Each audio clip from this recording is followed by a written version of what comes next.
Welcome to MeeTV news. నేను మీ Mounika. Motivate, educate, entertain. Umamaheswara క్షేత్రంలో ఎమ్మెల్యే డాక్టర్ చిక్కుడు వంశీకృష్ణ ఆధ్వర్యంలో అయ్యప్ప మహావైభవ పడిపూజ, సహస్ర నామర్చనం ఘనంగా నిర్వహించారు.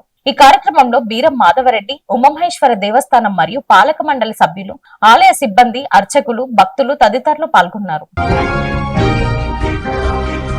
World chess champion Gukesh Dommaraju విజయం చూసి దేశమంతా ఉప్పొంగిపోయింది. చిన్న వయసులోనే ప్రపంచ స్థాయి విజయాన్ని అందుకొని కుటుంబాన్ని గర్వించేలా చూశారంటూ నేటిజన్లు పోస్టులు పెడుతున్నారు.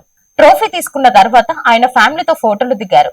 గుకేష్ నానమ్మ మురిసిపోతూ ఆయనను ముద్దాడారు. ప్రతి కుటుంబంలో గుకేష్ లాంటి కొడుకు కావాలని కలలు కంటారు. కానీ నూటికో కోటికో ఇలాంటి వారుంటారని అభిప్రాయపడుతున్నారు. ప్రొఫెసర్ రచయిత కంచా ఐలయ్యకు హైకోర్టులో ఊరట దగ్గింది. ఆయన రాసిన ఓ పుస్తకం తమ మనోభావాలను దెబ్బతీశాయని ఓ సామాజిక వర్గానికి చెందిన పలువురు ఫిర్యాదులతో కోరుట్ల, కరీంనగర్ తదితర ప్రాంతాల్లో కేసులు నమోదయ్యాయి. వీటిని కొట్టేయాలంటూ ఐలయ్య హైకోర్టులో పిటిషన్ వేశారు. విచారణ చేపట్టిన న్యాయమూర్తులు కేసులు కొట్టేశారు. ఆ పుస్తకాన్ని నిషేధించాలంటూ దాఖలైన పిటిషన్లను సుప్రీంకోర్టు కొట్టేసిందని జడ్జి ప్రస్తావించారు.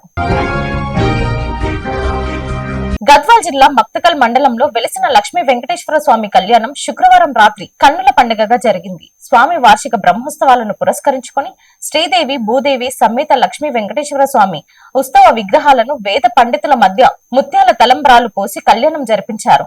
అనంతరం భక్తులకు తీర్థ ప్రసాదాలు అందజేశారు. పరిసర ప్రాంత ప్రజలు, భక్తులు అధిక సంఖ్యలో పాల్గొన్నారు.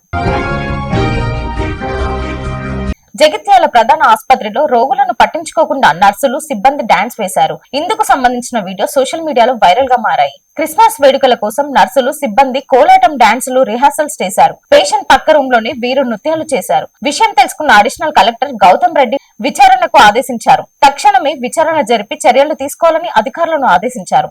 Thanks for watching. చూస్తూనే ఉండండి మీటీవీ న్యూస్.